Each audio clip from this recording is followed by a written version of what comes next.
Hello and welcome to our channel. Are you learning English? Great! Let's learn English with a very interesting story.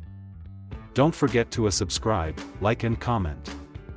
Let's get started. Arjun stood quietly outside his classroom, nervous and unsure, as the teacher handed him his report card. His heart sank when he saw the red marks he had failed again, especially in English. The whispers and laughter of his classmates echoed in his ears, making him feel small and defeated. That night, he sat alone in his room, staring at the report card until his grandmother, Amma, came in and gently reminded him that failure wasn't the end, but the beginning of something greater. Inspired by her words, Arjun decided to give English one more try. He started slowly, learning just one word a day: apple, book, cat, and wrote them in a notebook, drawing pictures beside them to remember better. As days passed, he began forming simple sentences and practicing in front of the mirror, sometimes making mistakes, but always trying. Amma cheered for every sentence he formed, no matter how small, and encouraged him to keep going. He began watching English cartoons with subtitles, singing songs, and reading children's books, quietly building his skills day by day. When his teacher one day asked the class to speak about their family in English, Arjun stood up bravely and spoke with confidence, surprising everyone, including himself.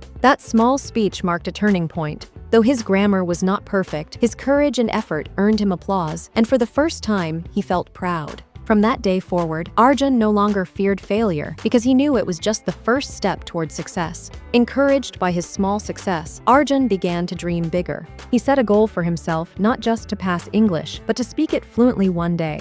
Every morning before school, he woke up an hour early to revise new vocabulary, using sticky notes around the house to label things in English: door, window, chair, mirror. He talked to himself in English while brushing his teeth, even if the sentences were simple. In class, he started asking Mr. David questions, not always correct ones, but brave ones. "Sir, what meaning of confident?" he once asked. Mr. David smiled and explained, and from then on, Arjun added the word to his notebook under the heading "New Words I Use." Slowly, the notebook grew thick. One day, Mr. David noticed the effort and gave Arjun a small English novel, The Little Prince, saying, "Try this. Take your time."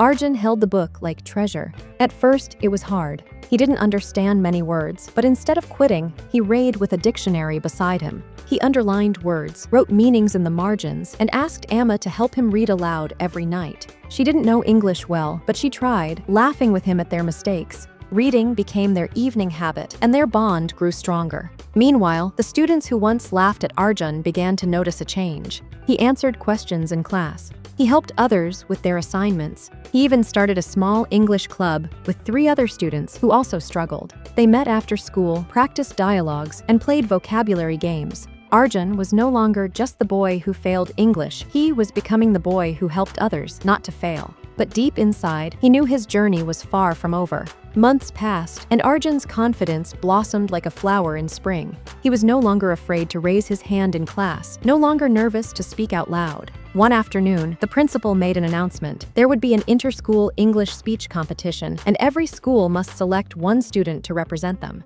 Mr. David looked around the classroom, then fixed his eyes on Arjun. "Would you like to try?" he asked. The room fell silent. Arjun felt the weight of the question, his palms sweating, heart racing. But then he remembered his promise to himself, the promise to never give up again. He nodded. "Yes, sir," he said, his voice steady. That evening, he told Amma about it. Her eyes widened with pride and worry. "It's a big stage," she said. "Are you ready?" Arjun smiled. "Not yet, but I will be." For the next few weeks, he worked harder than ever. Mr. David helped him write a short speech about dreams and hard work.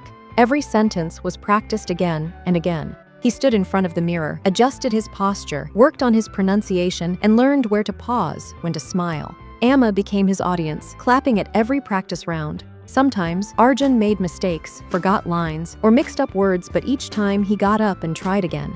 Finally, the day arrived. The school bus took him and Mr. David to the competition hall. Arjun stood backstage, watching other students speak fluently, confidently, perfectly. Doubt crept in. Maybe he wasn't ready. Maybe this was too soon. But then he felt a small hand squeeze. His Amma had come, quietly, and stood in the audience, smiling at him from the crowd. That smile gave him courage. When Arjun's name was called, he took a deep breath and stepped onto the stage. The lights were bright, the room filled with students, teachers, and judges. For a moment, his mind went completely blank. Silence His hands trembled slightly as he looked around. Then, his eyes found Amma in the front row smiling, nodding, full of belief. Arjun took another breath and began, "Good morning, everyone. My name is Arjun, and today, I want to talk about something very special: failure."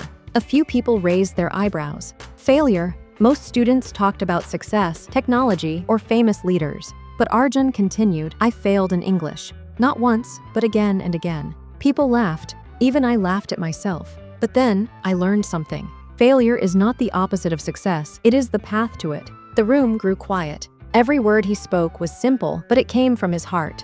Every day, I learned one new word, one small sentence. I practiced in front of the mirror. I spoke to my grandmother in English, and we laughed together. I was not perfect, but I was trying. As he spoke, his voice grew stronger, clearer, more confident. Today, I stand here not because I am the best in English. I stand here because I didn't give up. And I want to tell you, if I can do it, you can too. When he finished, the room erupted in applause. Not polite clapping, but loud, heartfelt, honest applause. Mr. David wiped his glasses. Amma had tears in her eyes. Arjun stepped down from the stage, his heart full. He didn't know if he would win the competition, but he knew something far more important. He had already won his biggest battle against fear, doubt, and failure. When the results of the competition were announced, Arjun was not expecting much. He had given his best, but there were many talented students. The principal called the names of the winners. Arjun listened, his heart pounding, and the first prize goes to Arjun Sharma. For a moment, he couldn't believe it. His name echoed in his ears as the audience stood and clapped.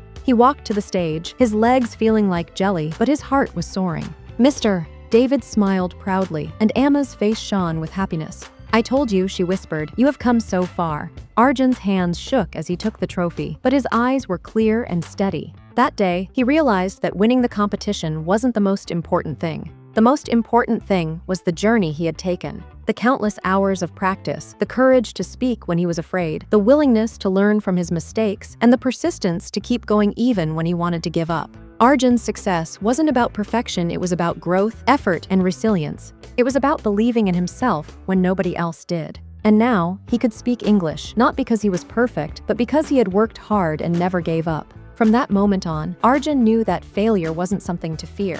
It was a stepping stone, a lesson, and the path to success. The end.